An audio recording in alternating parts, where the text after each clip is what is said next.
Hi guys, welcome back to another edition of Max and Nicky 1000th Time Reactions. Where we react to a song after listening to it for our 1000th time.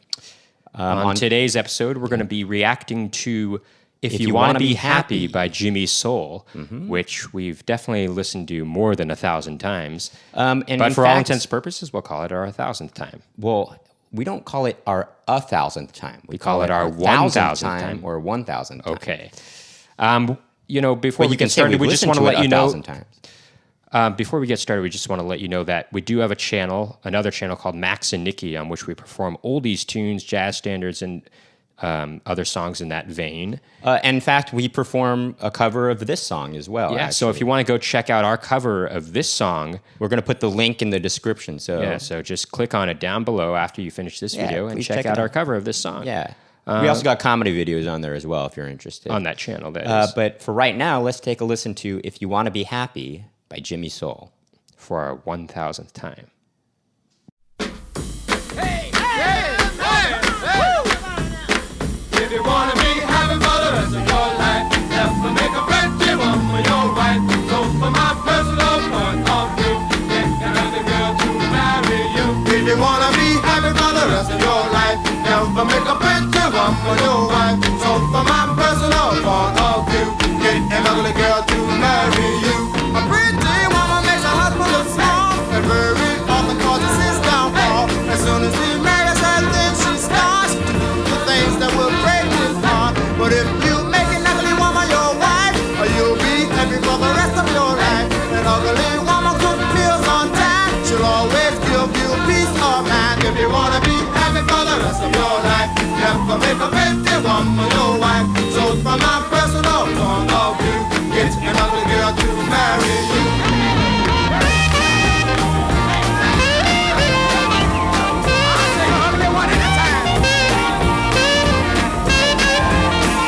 Don't let your friends say you have no taste. Go ahead and marry anyway. Your face is ugly, her eyes don't match. Take it from me, she's a better catch. If you wanna be happy for the rest of your life, never make a pretty woman your wife. So from my personal point of view, get an ugly girl to marry you. Say man, hey, baby, I saw your wife the other day. Yeah, she's ugly. Yeah, she's ugly, but she sure can cook, baby. Yeah, you wanna be happy for the rest of your life, never make a pretty woman your wife. So from my personal point of view, get an ugly girl to marry you. If you wanna be happy for the rest of your life, never make a pretty woman your wife. So from my personal point of view, get an ugly girl to marry you. If you wanna be happy for the rest of your life, never make a pretty woman your wife. So from my personal point of view, get an ugly girl to marry you. If you wanna be happy for the rest of your life, never make a pretty woman your wife. So from my personal point of view, get an ugly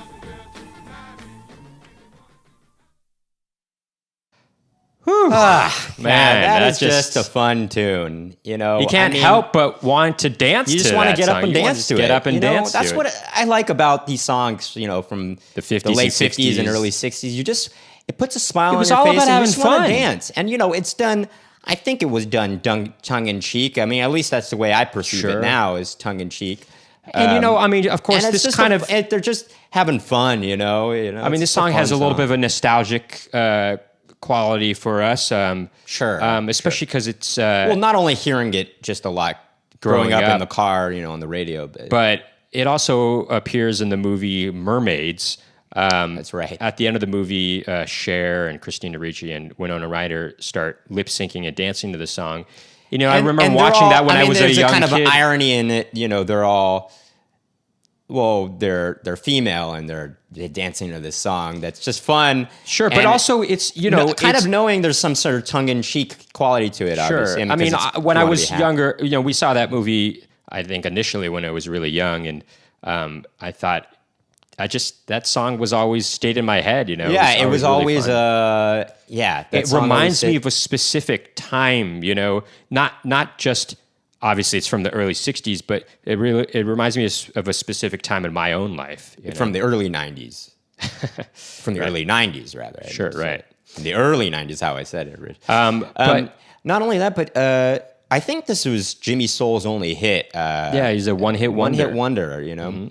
But not only that, just about the song itself, I like the falsetto at the end. You know, that's some good falsetto work. Sure, at the it's end cool. There. Also, that's something they did a lot. I mean, I guess singers still do falsetto, but I feel like particularly at that time, a lot of people were. It went influenced hand in by, hand with like a doo-wop kind of thing. Yeah, I mean, a lot of people I think were influenced by the high tenor of Clyde McPhatter, who was, of course, in the Drifters, the lead singer, the original lead singers Drifters. of the Drifters. He had a very high tenor, and and I think he went into falsetto at times, and that influenced a lot of. Sure, I mean, you can hear this kind of falsetto on the song "Stay" by Maurice Williams and the Zodiacs, or even Frankie Valli in the Four Seasons. You know, they're all influenced by, Clyde McPhatter and that kind of doo-wop soul from the mid-50s, early to mid-50s. But there's also, what's really cool about the vocals in this is the way the song starts off. Well, it first starts off with hand claps, which already make you want to get into the song. You want to start clapping your hands with it and get up and dance. But before they even get before like the rest of the rhythm section comes in. But when the initial vocals come in, they're the background singers, and you can hear them in each ear singing. And then Jimmy Soul enters the chorus afterwards, and you can hear him in the middle, and you know that he's the lead. Right. It's interesting the way that's panned. Also, there's these. Well, I'll get to this part after I say this part, which is that about those singers is I know you were mentioning that it's not kind of. They aren't really swinging their singing. It's kind of more kind of exact. Well, this is kind of done if you with wanna be happy for the rest of your life. But I mean, this is kind of like kind of a calypso type of thing, type song. Calypso-ish kind of thing. It's maybe a little bit more driving than a calypso song. But there are parts that are I notice some swung parts, I guess. Sure. It's an interesting feel for a song. Because they go, never make a pretty, not never make a pretty. It's more never make a pretty woman. Sure. You know what I'm saying? So those parts are sung, but there's a sort of... Yeah, almost like they're going back and forth. I mean, calypso at this time was very popular anyway with Harry Belafonte and... Well, certainly in the mid to late 50s. Sure.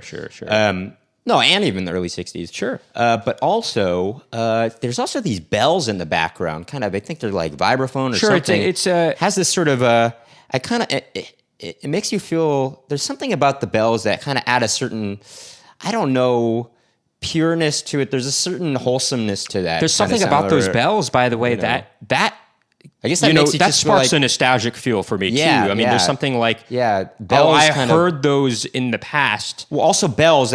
Something about bells makes you think of like your childhood, I guess. Well, it's kind of like, or even being very young, even maybe a toddler or something. There's, bells are used in kids' music a lot.